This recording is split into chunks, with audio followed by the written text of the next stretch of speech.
February 23rd, 1917. International Women's Day. 11:45 in the morning. Nevsky Prospect, Petrograd. The bread line stretched 4 blocks into the frozen morning, a serpent of shabby overcoats and threadbare shawls coiling through snow that had turned grey with coal dust and horse manure. Elena Kuznetsova stood 93rd in line, her feet numb inside boots she'd stuffed with newspaper 3 weeks earlier when the cardboard inserts finally disintegrated. She had been waiting since 6 o'clock. The bakery would open at noon, if it opened at all. If there was bread. The woman ahead of her, a factory worker whose name Elena had never learned despite standing behind her every morning for a month, turned and spoke through cracked lips. They say the Tsar's trains took all the flour to the front, 40,000 tons last week alone. Nothing left for the city. Elena said nothing. Everyone said many things. The cold made words feel expensive. She pulled her shawl tighter and watched her breath crystallize in the air, tiny clouds of vapor that disappeared as quickly as they formed. She did not know that within 72 hours, the Russian Empire would begin to die. She did not know that this line, this ordinary Thursday morning ritual of hunger and cold, was the fuse, and that behind her, stretching back through the grey streets of the capital, 200,000 other women were thinking the same furious thought. We cannot do this anymore. By nightfall, the bread line would become a marching column. By Sunday, it would become a revolution. And by March, the 300-year-old Romanov dynasty would be dust, the Eastern Front would begin its collapse, and the entire trajectory of the 20th century would pivot on this moment. This morning, this queue of frozen women who simply wanted enough flour to feed their children. History does not announce itself with trumpets. It begins with empty stomachs and cold feet, with the small indignities that accumulate like snow until the weight becomes unbearable and the structure beneath finally cracks. What happened in Petrograd in February 1917 was not the result of ideology or philosophy. It was the sound of a nation's patience breaking. And when it broke everything. The Russian Empire in early 1917 resembled a man bleeding from 100 wounds who insists he is merely tired. The wounds were real, the blood was real. But the imperial court, isolated in their palaces, wrapped in the amber glow of chandeliers and the hypnotic assurances of mystics, could not see what every factory worker, every peasant, every soldier shivering in a trench already knew. The state was dying. It had been dying for years, hemorrhaging men and resources into a war machine that consumed everything and produced only telegrams of loss and freight cars of corpses. Since August 1914, Russia had mobilized 15 million men. 15 million. The number was so vast it ceased to have meaning. Entire villages lost every male between 18 and 45. Harvests rotted in fields because there was no one left to gather them. Factory production, already anemic compared to Germany or Britain, lurched along on the labor of women, children, and men too old or broken to fight. By early 1917, Russian troops were being issued 1 rifle for every 2 soldiers, with orders that the unarmed man should pick up the weapon of his dead comrade. Ammunition shortages meant artillery batteries rationed shells. Medical supplies had dwindled to almost nothing. Typhus, dysentery, and frostbite killed as many men as German bullets. The statistics told a story of catastrophic failure. In 1915 alone, Russia suffered roughly 2 million casualties, killed, wounded, captured, or missing. The Brusilov offensive of 1916, hailed initially as a triumph, cost another 1 million men for territorial gains that were reversed within months. By February 1917, total Russian casualties exceeded 8 million. 8 million human lives fed into the furnace of the Eastern Front. The economy, never robust, buckled under the strain. War expenditures consumed more than 80% of the national budget. The government printed money to cover the deficit, and predictable inflation followed. Prices in Petrograd had increased 400% since the war's beginning. A loaf of bread that cost 5 kopecks in 1914 now cost 20. Wages, when they were paid at all, lagged far behind. Coal shortages meant factories operated sporadically. Rail transport, essential for moving food from the countryside to the cities, deteriorated as engines broke down and were not replaced, as tracks went unrepaired, as the entire logistical skeleton of the empire slowly ossified. Petrograd and Moscow, the twin hearts of Russian power, were starving. Not from absolute scarcity, but from the collapse of distribution. Grain sat in warehouses in Ukraine and Siberia while city dwellers queued for hours in sub-zero temperatures, hoping for a half-pound of black bread. Tsar Nicholas II, by the grace of God, emperor and autocrat of all the Russias, understood none of this. Or rather, he understood it as distant abstractions, numbers in reports, problems his ministers assured him were temporary.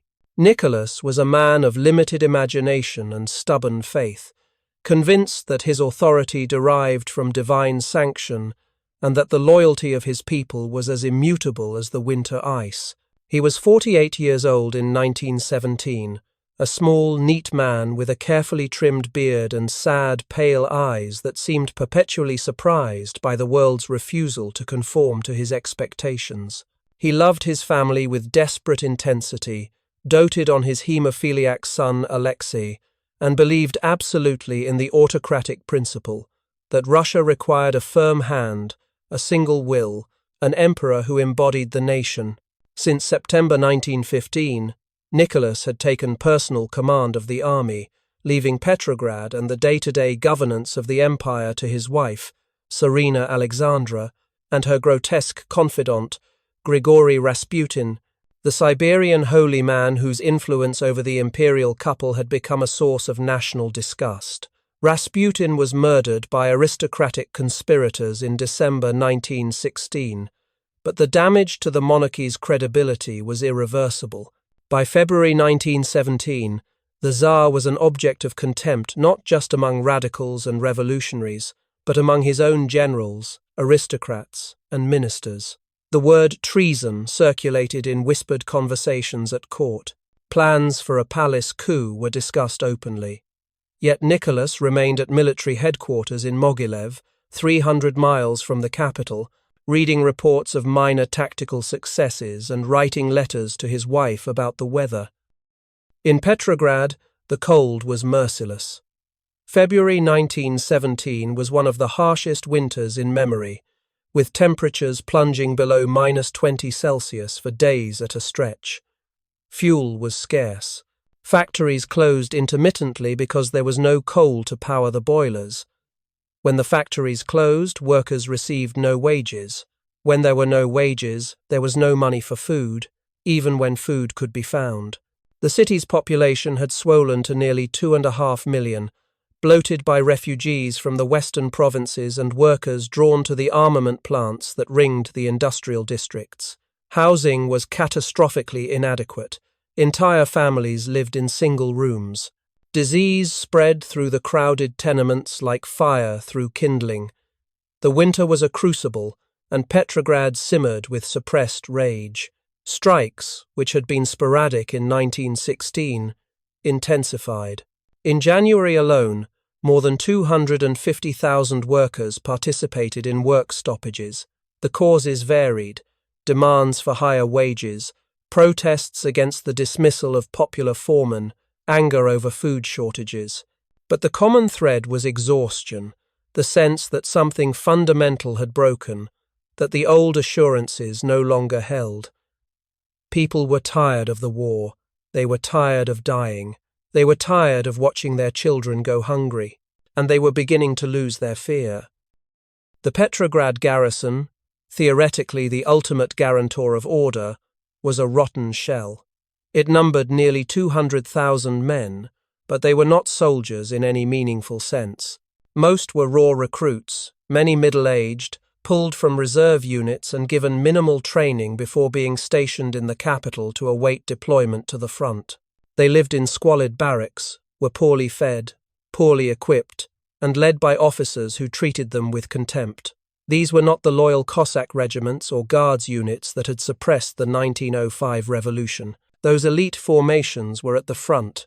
The men garrisoning Petrograd in February 1917 were workers and peasants in ill-fitting uniforms, and their sympathies lay not with the Tsar but with the women standing in bread lines, because those women were their mothers, their sisters, their wives. When the moment came, when the order came to fire into crowds, these men would have to choose, and the authorities, criminally complacent, assumed the choice was foreordained. February 23rd began as a protest, not a revolution. International Women's Day had been marked by socialist activists in previous years, and in 1917, the radical women's organizations planned demonstrations demanding bread and peace. But the energy of the moment exceeded the organizers' intentions. By midday, textile workers in the Vyborg district, the industrial heart of Petrograd on the north bank of the Neva River, abandoned their looms and poured into the streets. 50,000 women, perhaps more, formed spontaneous marches that converged on the city centre. They were not armed. They carried no banners calling for the overthrow of the Tsar. They shouted simple slogans: bread, down with high prices, down with the war. The police, accustomed to occasional unrest, deployed in the usual fashion, forming cordons, attempting to disperse the crowds with threats and occasional baton charges. But the sheer numbers overwhelmed them. The women kept coming, kept marching, kept shouting. By evening, bakeries had been ransacked. Police stations were surrounded by hostile crowds. And in the factories, male workers, inspired by the women's defiance, began discussing a general strike. The authorities issued reassuring statements. The disturbances were minor. Order would be restored. The Minister of the Interior telegrammed the Tsar at Mogilev. Some disorders in Petrograd owing to shortage of bread. Nothing to cause anxiety. Nicholas read the message and went to bed. He did not understand. None of them understood. The empire was ending, and they mistook it for a bread riot. By February 24th, the unrest had metastasized into a general strike. More than 200,000 workers left their posts and joined the protests. The Putilov Works, the massive armaments factory that employed 30,000 men and was the industrial heart of the capital, shut down after management locked out striking workers. 30,000 more voices joined the chorus in the streets. The demonstrations spread beyond the Vyborg district into the elegant avenues of the city centre. Nevsky Prospect, the grand boulevard lined with shops and theatres, filled with marching crowds.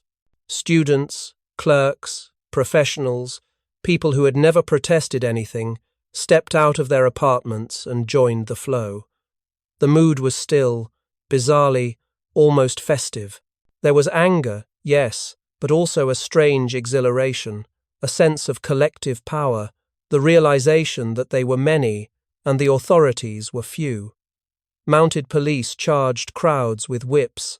Cossack units, legendary for their brutality in suppressing 1905, were deployed. But something had changed. The Cossacks, those avatars of Tsarist violence, rode through the crowds without enthusiasm. Some nodded at the protesters. A few smiled. There were reports of Cossacks winking at young women, of cavalrymen refusing direct orders to clear intersections with their sabres.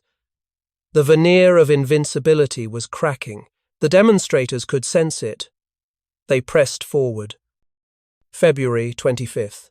Petrograd paralyzed. Nearly 300,000 workers on strike. The city's transportation network collapsed. Bread distribution ceased entirely. The central districts were impassable, choked with human rivers flowing through every major street. The authorities, belatedly recognizing the scale of the crisis, deployed infantry units alongside the Cossacks. Troops with rifles took up positions at key intersections. Clashes erupted, shots were fired, people died. Exact numbers remain unclear, but by day's end, at least 50 demonstrators had been killed. hundreds wounded. The violence hardened attitudes on both sides. The crowds did not disperse. They grew angrier, more determined. In workers' districts, groups began constructing barricades. Paving stones were torn up. Carts were overturned. The symbolic language of revolution, dormant since 1905, reasserted itself. And in the barracks, soldiers who had fired into the crowds returned to their bunks and stared at the ceiling, unable to sleep, asking themselves why they had done it, whether they would do it again. The imperial authorities demanded loyalty, but loyalty requires belief, and belief was evaporating like breath in the frozen air. Tsar Nicholas, still at Mogilev, finally grasped the seriousness of the situation. On February 25th, he sent a telegram to General Sergei Kabalov, the military commander of Petrograd.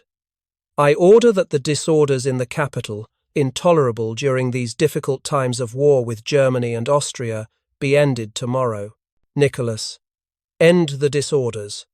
Tomorrow." It was an absurdity, a command that revealed the chasm between the Tsar's understanding and reality. Kabalov read the telegram and understood that he was being ordered to drown the revolution in blood. He had the authority, he had the troops. What he did not have was certainty that the troops would obey. On the night of February 25th, officers met in hurried conferences, trying to determine which units could be trusted, which soldiers would fire on command. Lists were drawn up, regiments were assessed. The Pavlovsky, the Moskovsky, the Volynsky, these were the units that would be tested. Plans were made to clear the streets with overwhelming force. No more hesitation, no more restraint. If the people would not disperse, they would be shot. It was a gamble, and the stakes were the empire itself. Act 2. The Fracture. February 26, 1917. 1:15 in the afternoon. Training detachment of the Pavlovsky Guards Regiment, Petrograd. The sound of rifle fire echoed across the barrack courtyard, sharp and flat in the cold air. 27 soldiers of the Pavlovsky Regiment, faces grim, marched out of their quarters carrying loaded weapons. They were not marching toward the demonstrators. They were marching toward their own officers. An hour earlier, a company of the Pavlovsky had been deployed to suppress protests near Nevsky Prospect. They had fired into the crowd. They had killed civilians, perhaps a dozen, perhaps more. When they returned to barracks, 19 men, sickened by what they had done, refused further orders. Their commanding officer placed them under arrest. But arrest required compliance, and compliance required the assumption that other soldiers would enforce it. That assumption was incorrect. Within minutes, other Pavlovsky soldiers joined the mutineers. They broke open the armory. They armed themselves. And they marched, not to surrender, but to fight.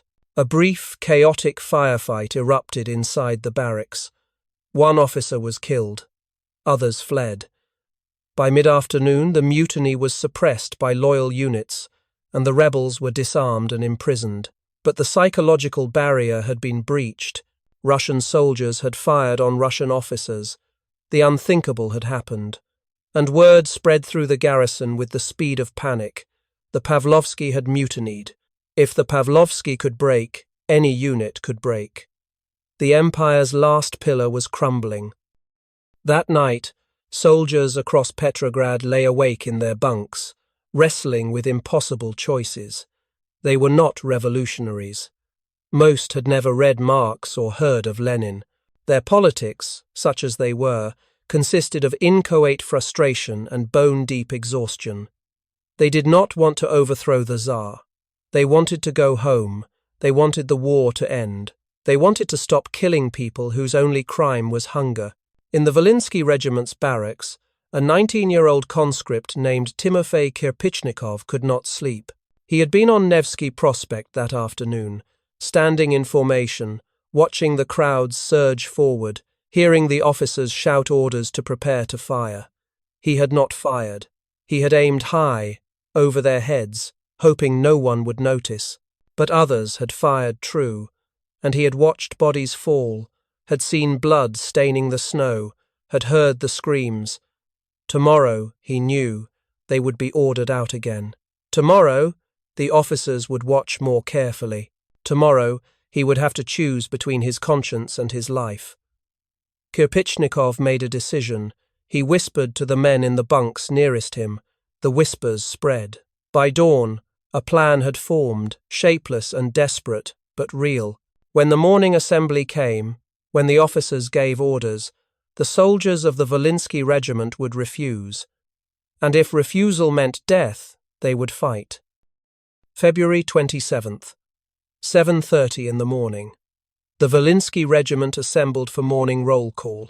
The courtyard was silent except for the crunch of boots on snow and the hoarse commands of sergeants. Officers stood at the front, faces red from cold and anger, preparing to deploy the men for another day of riot suppression. Captain Lashkevich stepped forward to address the ranks. He began to speak. He did not finish. Timofey Kirpichnikov raised his rifle and shot him. The captain fell, blood spreading across his uniform tunic in a dark bloom. For a moment, no one moved. The universe hung suspended, balanced between two futures. Then chaos. Soldiers surged forward, some screaming, some silent, grabbing weapons, breaking open ammunition stores. Officers fled, some managing to escape, others cut down as they ran. Within 15 minutes, the Volynsky Regiment had mutinied. 800 men, armed and angry, poured out of the barracks into the streets. They did not march toward the demonstrators as enemies, but as allies. They joined the revolution, and as they marched, they passed other barracks, other regiments. The Preobrazhensky Guards, the Litovsky Regiment, the Moscow Regiment. One by one, unit after unit, the dam broke. By noon, more than 25,000 soldiers had mutinied. By evening, the number exceeded 60,000. The Petrograd garrison, the instrument of imperial repression, had switched sides. The soldiers tore the imperial eagles from their caps and joined the crowds, bringing their rifles, their machine guns, their military discipline.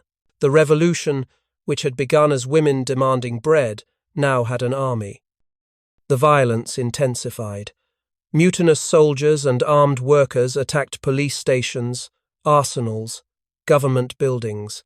The headquarters of the Okhrana, the Tsarist secret police, was stormed and set ablaze. Files detailing decades of surveillance, infiltration, and repression went up in smoke. Policemen were hunted through the streets. Some were beaten to death, others were shot. The rage, suppressed for years, erupted with volcanic force. Prisons were opened. Political prisoners, common criminals, everyone flooded out into the chaos. The arsenal, a massive arms depot, was seized. Thousands of rifles, millions of rounds of ammunition, flowed into the hands of workers and soldiers. Petrograd was no longer a city. It was a battleground, and the old authorities were losing. General Kabalov, the military governor, issued orders that no one obeyed, sent telegrams that no one answered. By the afternoon of February 27th, he controlled nothing. His headquarters was surrounded. His troops had deserted. The imperial government had ceased to exist in the capital, dissolved like salt in water, leaving only confusion and fear. Ministers fled or went into hiding. The police disappeared. The city belonged to the revolution. Yet no one knew what that meant. There was no plan, no leadership, no clear objective beyond the visceral imperative to tear down what had failed. Into this vacuum, two powers rushed to fill the void. The first was the Petrograd Soviet of Workers and Deputies, a self-constituted assembly that convened in the Tauride Palace on the evening of February 27th. The Soviet was a revival of the revolutionary councils that had emerged during the 1905 uprising, and its formation was almost organic. Representatives elected spontaneously in factories and military units, arriving at the palace in a steady stream throughout the night. By the early hours of February 28th, More than 2,000 delegates packed the assembly hall, a chaotic, exhausted, exhilarated mass of workers and soldiers trying to create order from anarchy. The Soviet had no legal authority, but it had legitimacy. The legitimacy of the streets, the factories, the barracks. It spoke for the revolution. And the revolution, instinctively, looked to it for direction. The Soviets' leadership was a mixture of socialist intellectuals, most recently returned from exile, and practical-minded workers and soldiers. They issued decrees, organized food distribution, established militias to maintain order, and most critically, asserted control over the Petrograd garrison through Order No. 1, which declared that military units should obey the Soviet rather than the old officers. The revolution had found its voice. But it was a voice divided against itself, uncertain whether it sought reform or total transformation. The second power was the Provisional government, formed by liberal and moderate socialist members of the Duma, the imperial parliament. The Duma had been prorogued by the Tsar on February 26th in a futile attempt to suppress dissent, but its members refused to disperse. Instead, they formed a provisional committee to assume the functions of government. By March 2nd, this committee had reconstituted itself as the Provisional Government, a cabinet of ministers led by Prince Georgy Lvov, a liberal aristocrat committed to transforming Russia into a constitutional democracy. The Provisional Government had legal credentials. It claimed dissent from the Duma, which had been elected, and it included respected figures from Russia's educated elite. But it had no army, no police, no power except what the Soviet allowed it. The relationship between the Soviet and the Provisional Government, later called dual power, was a temporary marriage of necessity, both sides needing the other but fundamentally disagreeing about Russia's future. The Soviet represented the workers and soldiers who had made the revolution. The Provisional Government represented the propertied classes who wanted to contain it. This contradiction would define the next 8 months and ultimately doom both. But in late February and early March 1917, such contradictions seemed manageable. The overwhelming emotion was euphoria. The Tsar had not yet abdicated, but his authority had evaporated. Petrograd was free. The people had risen and won. Strangers embraced in the streets. Red flags hung from balconies. Soldiers and workers walked arm in arm, singing revolutionary songs whose lyrics many did not know but whose spirit everyone understood. The sense of possibility was intoxicating. Russia, that vast, backward, priest-ridden empire, had leaped forward into modernity, had claimed its place among the democracies. Or so it seemed. In the factories and barracks, people spoke of a new world, a world without landlords, without officers, without masters. The exact form of this new world remained vague, but its essence was clear. Freedom, dignity, peace, especially peace. Above all else, the revolution was a revolt against the war. Every speaker at every impromptu rally, every resolution passed at every Soviet meeting, every conversation between soldiers in every barrack room returned to the same demand: end the war, bring the boys home, no more dying for someone else's empire. The war had destroyed the Tsar. Now the war itself must end. The Tsar was in Mogilev, isolated, confused, receiving reports that contradicted each other and messages from his wife that veered between hysteria and denial. Alexandra, isolated in the Alexander Palace with her sick son and daughters, sent Nicholas frantic telegrams urging him to crush the rebellion without mercy. Concessions are useless. Strike at them hard. But Nicholas had no one left to strike. The generals at headquarters, assessing the military situation, concluded that the monarchy could not be saved. Worse, they concluded that attempts to save it would jeopardize the war effort. Germany was watching. Any sign of Russian weakness would invite a major offensive. The army needed stability, and stability required ending the political crisis. The solution, they told the Tsar, was abdication. Nicholas initially resisted, clinging to the throne with the stubborn fatalism that had marked his entire reign. But on March 2nd, facing unanimous pressure from his high command and reports that even the troops guarding his headquarters were wavering, he relented. At 3 o'clock in the afternoon, in a railway car parked at Pskov, Nicholas signed the abdication manifesto. He renounced the throne not only for himself, but, in a final act of paternal desperation, for his haemophiliac son Alexei as well, passing the crown to his brother, Grand Duke Michael. Michael, more astute than Nicholas, recognized that accepting would be suicide. On March 3rd, he issued his own manifesto, declining the throne unless offered by a constituent assembly. The Romanov dynasty, which had ruled Russia since 1613, ended not with a bang but with a bureaucratic shuffle, 2 pieces of paper signed in railway cars, witnessed by exhausted men who wanted only for the nightmare to be over. 304 years of autocracy dissolved in 48 hours. History had pivoted. The reaction in Petrograd was ecstatic. News of the abdication spread through the city on March 3rd, and the streets erupted in celebration. The Tsar was gone. The autocracy was dead. Russia was free.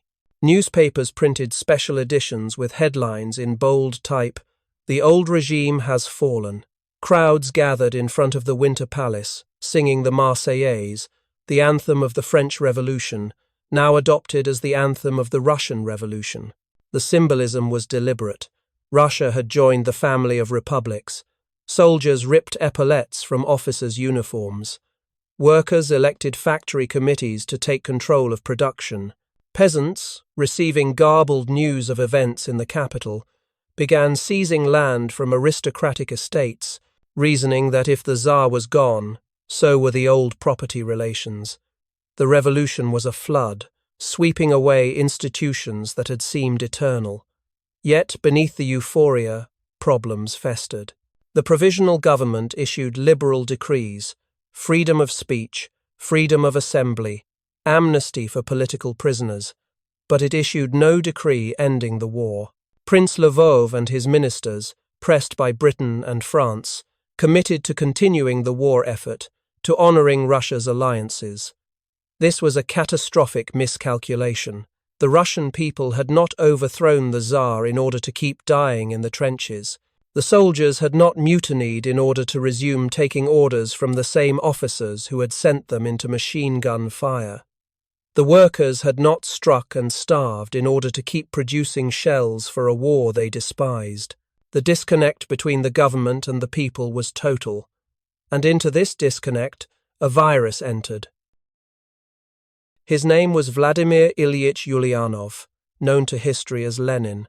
He was in Switzerland in February 1917, a 46-year-old revolutionary exile, living in a dingy apartment in Zurich, surviving on borrowed money and the proceeds from occasional articles. He led the Bolshevik faction of the Russian Social Democratic Labour Party, a small, disciplined group committed to Marxist revolution.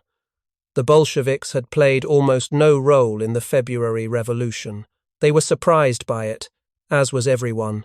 But Lenin, reading reports of events in Petrograd, understood immediately what others missed. The revolution was incomplete. The bourgeois provisional government would fail. The Soviet had the power but lacked the will. The situation was ripe for a second revolution, a real revolution, one that would not stop at political reforms but would seize the factories, redistribute the land, and end the war. Lenin needed to return to Russia, but Switzerland was neutral, surrounded by warring powers. Returning through Allied territory was impossible. Britain and France would never allow a socialist revolutionary to return to Russia and potentially undermine the war effort. That left Germany. And Germany, calculating that Lenin's return would destabilize Russia and remove it from the war, agreed. On April 9th, Lenin and 31 other exiles boarded a sealed train in Zurich, travelled across Germany, through Sweden and Finland, and arrived at the Finland station in Petrograd on the night of April 16th. He stepped onto the platform and addressed the cheering crowd of workers and soldiers. His speech was short, uncompromising, revolutionary. He rejected the Provisional government. He rejected collaboration with bourgeois liberals. He called for all power to be transferred to the Soviets, for immediate peace, for land redistribution, for the transformation of the imperialist war into a civil war. The Bolshevik program, later summarized in the April Theses, was utopian, unrealistic, extreme. It was also exactly what millions of Russians wanted to hear. The months following Lenin's return, from April to October 1917, were a slow-motion catastrophe for the Provisional government. The government tried to continue the war and satisfy popular demands simultaneously. It was an impossibility. In July, urged on by the Allies, Russia launched the Kerensky Offensive, a massive attack on the Eastern Front aimed at demonstrating Russia's continued commitment to the war. The offensive began with initial successes but collapsed within weeks under German counterattacks. Russian troops, demoralized and exhausted, broke and fled. Entire divisions dissolved. Soldiers abandoned their positions and walked home. Thousands upon thousands of armed men streaming back from the front, a human tide that no authority could control. The defeat discredited the government and radicalized the populace. Calls for peace grew louder. The Bolsheviks, who had been a marginal party in February, gained mass support. Lenin's slogan, "Peace, land, bread," was simple, direct, and irresistible. By September, the Bolsheviks controlled the Petrograd Soviet and the Moscow Soviet. The ground was shifting. And on October 25th, using the cover of organizing for the defense of Petrograd against a supposed German advance, Bolshevik forces seized key points throughout the capital: railway stations, telegraph offices, bridges, the Winter Palace. The Provisional government, defended by a women's battalion and a few officer cadets, collapsed without a fight. Lenin issued a terse proclamation. The Soviet government had assumed power. The bourgeois phase of the revolution was over. The socialist phase had begun. Russia was now, officially, out of the war. Act 3. The Bleeding Peace. December 22nd, 1917. 10 o'clock in the morning. Brest-Litovsk, German-occupied Poland. The conference hall smelled of stale smoke and damp wool. Across a long oak table, two delegations faced each other in silence. On one side sat the Germans. General Max Hoffmann, Chief of Staff on the Eastern Front, a thick-necked Prussian officer who viewed the proceedings with undisguised contempt. Foreign Secretary Richard von Kuhlmann, aristocratic, cautious, tasked with extracting maximum advantage from Russia's collapse. Alongside them, representatives of Austria, Hungary, Bulgaria, and the Ottoman Empire, the other Central Powers, salivating over the prospect of territorial spoils. On the other side sat the Bolshevik delegation, led by Leon Trotsky, People's Commissar for Foreign Affairs, a brilliant orator and theorist who believed he could negotiate a peace without annexations, a peace that would spark revolutions across Europe and render the conference itself obsolete.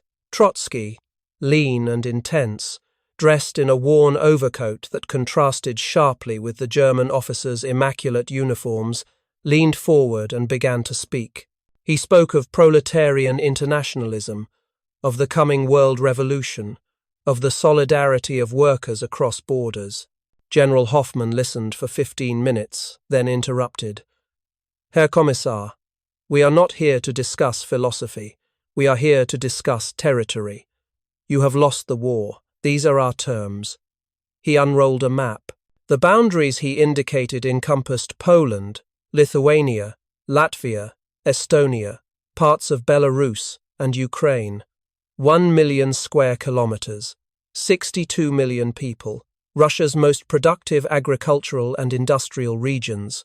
Trotsky stared at the map in disbelief. The Germans were demanding not peace but dismemberment. The negotiations at Brest-Litovsk dragged on for 3 months, a grotesque theatre in which the Bolsheviks tried to delay, hoping for revolutions in Germany and Austria that never came. while the Germans applied relentless pressure. Lenin, overruling Trotsky, insisted that Russia accept any terms necessary to secure peace. The Bolsheviks needed time to consolidate power, to survive the civil war already beginning in southern Russia, to build socialism. The territorial losses were vast, but, in Lenin's cold calculus, temporary. Germany would eventually be defeated by Britain and France in the West. The revolution would spread. The stolen territories would be regained. It was a gamble, one that enraged many Bolsheviks, but Lenin's will prevailed. On March 3, 1918, exactly 1 year and 1 day after Nicholas's abdication, the Bolshevik delegation signed the Treaty of Brest-Litovsk. Russia surrendered 1/3 of its population, 1/3 of its agricultural land, half of its industrial capacity, and 90% of its coal mines. It was the most punitive peace treaty in modern European history to that point. Germany had won the war in the East. The Eastern Front, which had consumed millions of lives and dominated the strategic calculus of the war since August 1914, ceased to exist. German divisions were already in training for France, where they would launch one final, desperate offensive in the spring. Russia, meanwhile, turned inward, descending into a civil war that would kill more people than the World War itself. The consequences for the broader war were immediate and profound. Germany's gamble in sending Lenin back to Russia had succeeded beyond Berlin's wildest calculations. By early 1918, Germany had effectively knocked Russia out of the war and gained access to vast resources: Ukrainian grain, Romanian oil, the agricultural surplus of Poland and the Baltics. In theory, these resources would sustain Germany's war economy and allow it to withstand the Allied blockade. In practice, the gains were less transformative than hoped. The occupied territories were vast and restive. Securing them required troops that Germany desperately needed in France. The logistical challenges of extracting and transporting resources from Eastern Europe proved immense, and the political cost of Brest-Litovsk was significant. It revealed Germany's annexationist ambitions, hardening Allied resolve, and making a negotiated peace impossible. But in the short term, Germany's position seemed strong. In March 1918, the Ludendorff offensive smashed into British lines in France, achieving tactical breakthroughs and strategic gains unthinkable a year earlier. The Eastern Front's collapse had given Germany one last roll of the dice. It was not enough. By summer, the offensive stalled. American troops arrived in overwhelming numbers. The German army, exhausted and outnumbered, began to retreat. In November 1918, Germany signed an armistice, defeated not by Russia but by the cumulative weight of Britain, France, and the United States.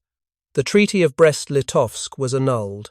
Germany's great Eastern victory evaporated, but Russia's exit from the war had irrevocably altered the conflict's trajectory, buying Germany time and forcing the Allies to confront the possibility that they might lose before American power tipped the balance. For Russia, the withdrawal from the war was both liberation and catastrophe. The immediate reaction among common soldiers was overwhelming relief. Men who had spent years in trenches, who had watched friends die for objectives no one could explain, simply left. They took their rifles and walked home, sometimes hundreds of miles, through snow and mud, back to villages they had not seen since 1914. The demobilization was chaotic, uncontrolled, a massive unraveling of military discipline. Trains packed with soldiers rolled eastward, but most men walked, forming long columns on country roads, a human migration that resembled a biblical exodus more than a military withdrawal. Officers who tried to maintain order were ignored or shot. The old army, that vast conscript force that had held the Eastern Front together through sheer mass and suffering, dissolved like snow in spring. By early 1918, it had ceased to exist. The Bolsheviks, committed to creating a new Red Army based on class consciousness and revolutionary discipline, found themselves ruling a country with almost no military capacity just as civil war erupted. The White Armies, composed of Tsarist officers, Cossacks, and liberals who rejected Bolshevik rule, formed in the south and east. Foreign powers, alarmed by the Bolshevik repudiation of Russian debts and terrified of revolutionary contagion, intervened militarily. British troops in Murmansk and Arkhangelsk, French in Odessa, Japanese in Vladivostok, Americans in Siberia. Russia became a battleground for a dozen armies, none of them capable of decisive victory, all of them inflicting terrible suffering on the civilian population. The Civil War, which raged from 1918 to 1922, killed an estimated 8 to 10 million people. 8 to 10 million, more than Russia's casualties in the World War. The causes of death were varied: combat, execution, famine, disease. The Red Terror and White Terror, campaigns of systematic violence against class enemies or suspected Bolshevik sympathizers, murdered hundreds of thousands. Typhus epidemics, fueled by the collapse of sanitation and medical infrastructure, swept through cities and countryside. Famine, caused by the disruption of agriculture and the Bolshevik policy of forcibly requisitioning grain from peasants, killed millions in 1921 alone. The Volga region, once the breadbasket of Russia, became a landscape of corpses.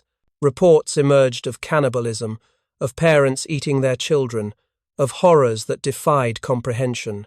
The revolution, which had promised peace and bread, delivered neither. It delivered only more war, more death, an intensification of suffering that made the Tsarist era seem, in retrospect, almost benign. Yet the Bolsheviks survived. They survived because they were ruthless, because they controlled the central territories and railways, because their enemies were divided and incompetent, and because Leon Trotsky, as Commissar of War, proved a military organizer of genius, creating the Red Army from nothing and leading it to victory after improbable victory. By 1922, the Whites were defeated, the foreign interventions abandoned, and Soviet power consolidated across most of the former Russian Empire. The cost was almost unimaginable. Russia's population had decreased by millions. Its economy was in ruins, industrial production reduced to a fraction of pre-war levels. Entire cities were depopulated, yet the Bolsheviks had won. They had held power, and Lenin, surveying the wasteland, believed it had been worth it. The question of whether Russia's withdrawal from the World War altered its outcome remains debated. The traditional narrative suggests that Germany's ability to transfer divisions from the Eastern Front to France in 1918 prolonged the war and increased casualties. This is true but incomplete. Russia, by late 1917, was no longer a meaningful military force. The army was disintegrating whether or not the Bolsheviks signed a peace treaty. German forces were already shifting west before Brest-Litovsk. What the treaty provided was legal certainty, allowing Germany to reduce occupation forces and focus resources. But those resources proved insufficient. The Ludendorff offensive gained ground but could not achieve breakthrough. The American Expeditionary Force, numbering over 2 million men by autumn 1918, represented a reservoir of fresh manpower that Germany could not match. Russia's absence from the war mattered, but it did not change the fundamental balance. Germany was doomed by 1918, exhausted by 4 years of total war, blockaded, outproduced, facing enemies with vastly superior resources. Russia's collapse gave Germany hope but not victory. The deeper significance lay not in military arithmetic but in political transformation. Russia's exit from the war and descent into revolution terrified European elites and inspired socialist movements worldwide. The spectre of Bolshevism haunted the peace negotiations at Versailles, shaping decisions about reparations, borders, and collective security. The creation of the cordon sanitaire, the belt of small states designed to contain Soviet Russia, reflected Allied determination to prevent revolutionary contagion. The entire architecture of the interwar order was constructed in the shadow of October 1917. For the Allies, Russia's withdrawal was a betrayal that poisoned relations for decades. Britain and France had subsidized Russia's war effort with massive loans. Loans the Bolsheviks repudiated, claiming that debts incurred by the Tsarist government were illegitimate. Billions of pounds and francs disappeared, never to be repaid. British and French investors lost fortunes. Anglo-French-Soviet relations remained hostile until the necessities of confronting Nazi Germany forced temporary cooperation in the late 1930s. The United States, which had extended credit to Russia through the Provisional government, similarly received nothing. American intervention in Siberia during the Civil War, ostensibly to secure Allied supplies but actually aimed at undermining Bolshevik power, left a legacy of mutual suspicion. When Franklin Roosevelt extended diplomatic recognition to the Soviet Union in 1933, he did so reluctantly, under pressure of global economic depression and rising Japanese aggression. The resentments born in 1917 and 18 shaped the Cold War that followed World War II. Stalin's paranoia about Western intentions, his insistence on buffer states in Eastern Europe, his conviction that capitalist powers sought Soviet destruction, all traced back to the Civil War and intervention. The West's distrust of Soviet intentions, the refusal to believe in peaceful coexistence, the conviction that communism was an existential threat, similarly had roots in October and Brest-Litovsk.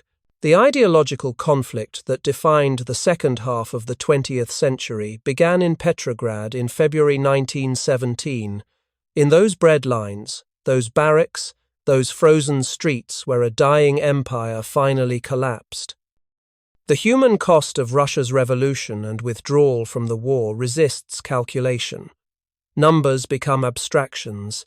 2 million dead in the World War, 10 million in the Civil War, 7 million in the famine of 1921 to 1922, millions more in Stalin's purges, forced collectivization, and the Great Terror of the 1930s. The revolution set in motion a cascade of violence that did not end until Stalin's death in 1953, and arguably continued beyond. Was it inevitable? Could Russia have remained in the war? Could the Provisional government have survived? Could a liberal democracy have taken root in Russian soil? Historians debate. Counterfactuals are unknowable. What is knowable is what happened. That the Russian Empire collapsed, that millions died, that the Bolsheviks seized power, that they created a state apparatus of coercion and control unmatched in history, that this state survived against all odds and became a superpower, and that its ideology and example shaped the 20th century as profoundly as American capitalism or European fascism. The revolution was many things: a workers' uprising, a peasant revolt, a military mutiny, a political coup, a civil war, a famine, a terror. It was the end of one world and the violent birth of another. And it began with women standing in line for bread, with soldiers refusing to fire, with ordinary people deciding they had endured enough. That is perhaps the most important lesson, that empires, no matter how vast, how entrenched, how confident in their divine sanction, rest ultimately on the consent of those they govern. And when that consent evaporates, when people conclude that the old arrangements are intolerable, everything can change with shocking speed. Epilogue, Memory and Stone. January 21st, 1924. Gorky Leninsky, USSR. Vladimir Lenin died at 6:50 in the evening, felled by his fourth stroke. He was 53 years old. His brain, ravaged by cerebral hemorrhages, had transformed him in his final years into a speechless invalid, trapped inside a body that no longer obeyed.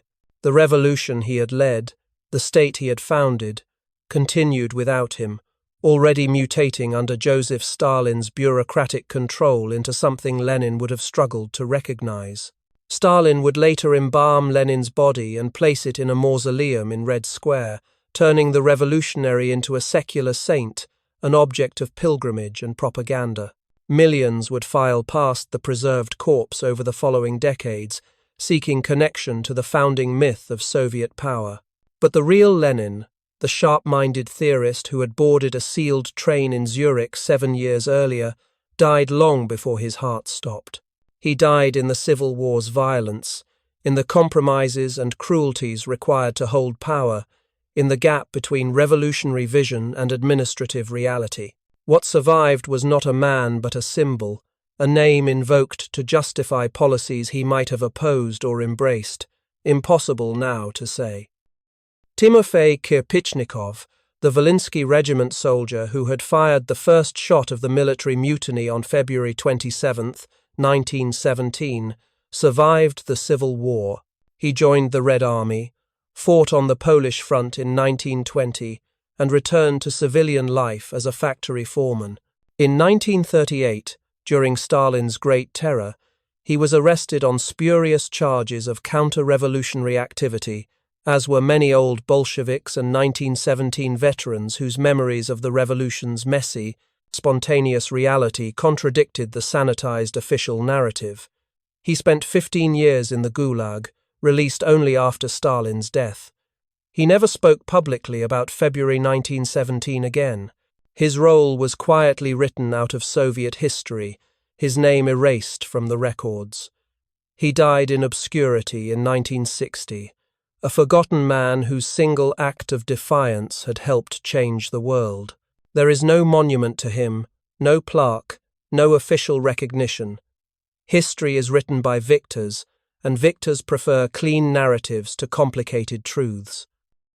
Elena Kuznetsova, the woman standing in line on Nevsky Prospect on February 23rd, may or may not have survived. There is no record of her because she never existed as a specific person. She is a composite, a representation of the hundreds of thousands of women whose hunger and anger ignited the revolution. Some of those women surely died in the Civil War's famines, others in Stalin's purges, others simply of exhaustion and poverty in a country that remained desperately poor for decades after the revolution promised abundance. Others survived, lived through World War II, saw grandchildren grow up in a Soviet Union that was repressive and paranoid but also literate, industrialized, and capable of defeating Nazi Germany and reaching space. They would have had complicated feelings about what they helped create, feelings that varied depending on whether they were beneficiaries or victims of the Soviet system. History does not record what most of them thought. Their voices are lost. What remains is the fact of their action, that they marched, that they refused, that they said no. That, in the end, is what mattered. The February Revolution's centennial in 2017 passed with muted commemoration in Russia.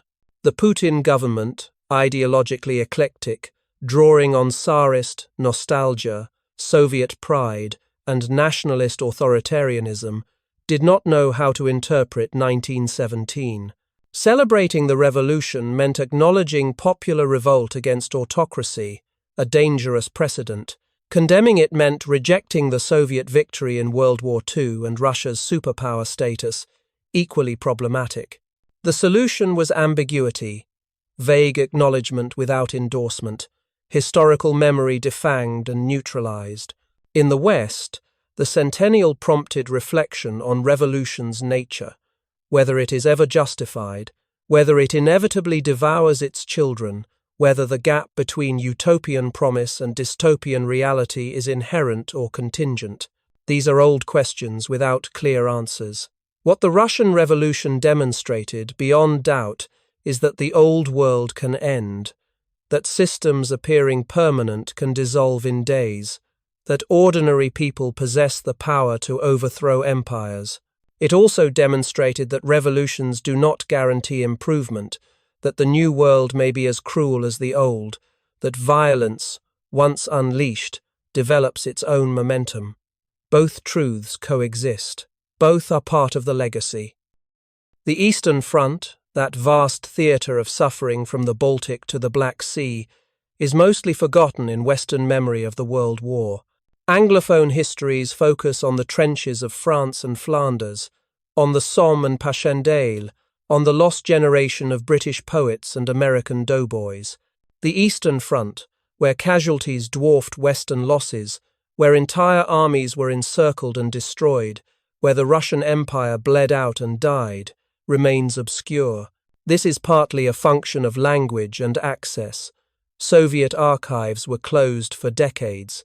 Primary sources are in Russian, German, Polish, languages less widely read in the West. It is also a function of narrative. The Eastern Front lacked the neat arc of the Western Front, lacked the sense of eventual Allied triumph. It was chaos, collapse, revolution, civil war, a story with no heroes and no clean resolution. But it was essential. The Eastern Front shaped the war's duration, influenced its outcome, and spawned the Soviet Union, which dominated the 20th century's second half.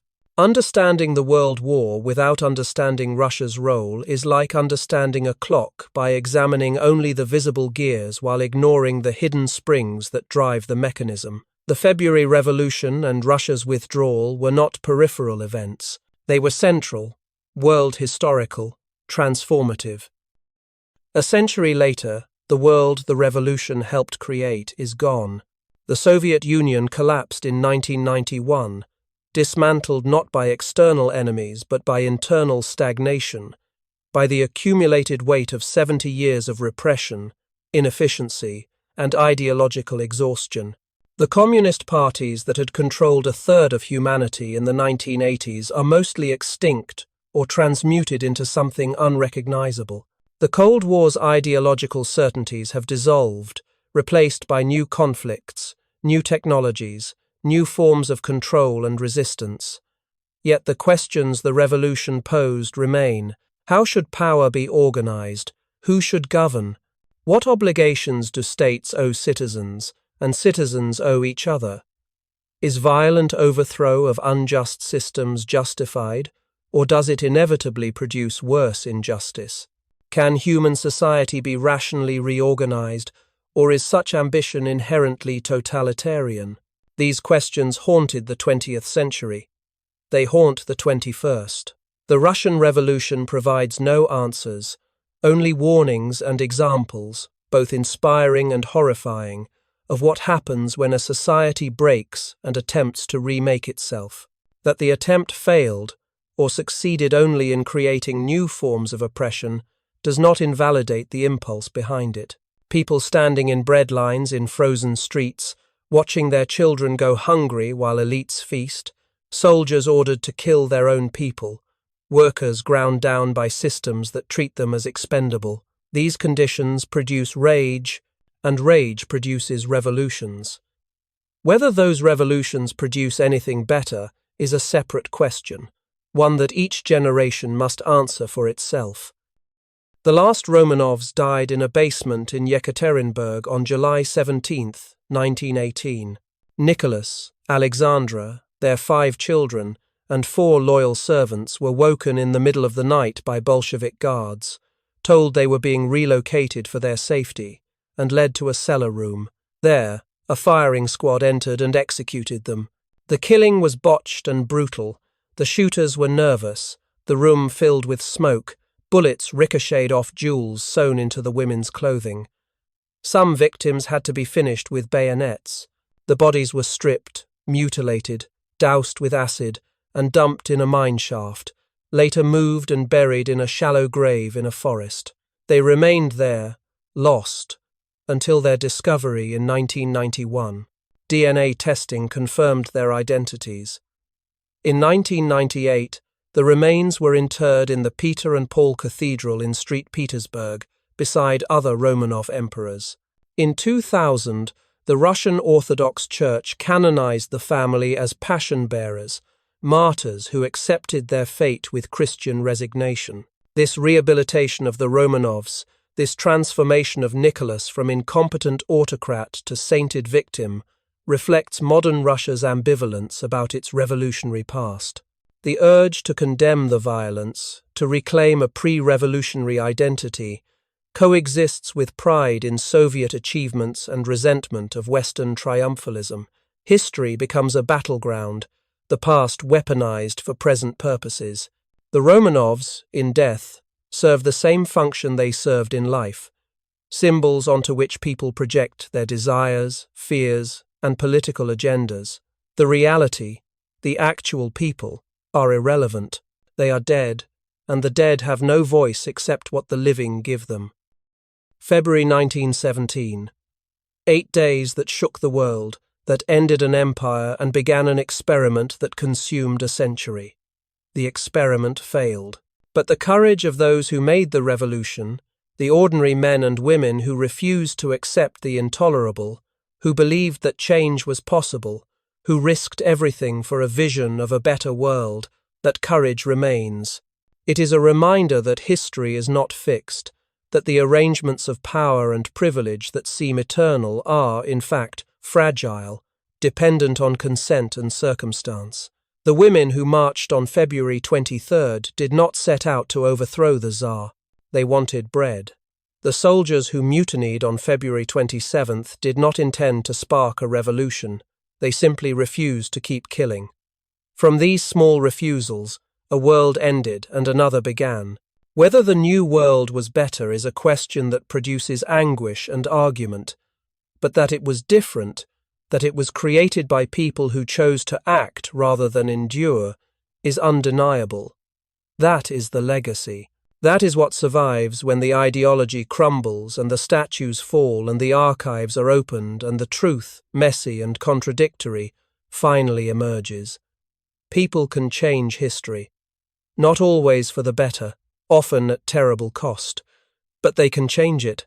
They did. The snow in the streets of Petrograd, trampled by 1,000,000 marching feet, stained with blood and marked by struggle, eventually melted. Spring came. The world continued, transformed, scarred, forever altered by those 8 days when a hungry nation finally said enough.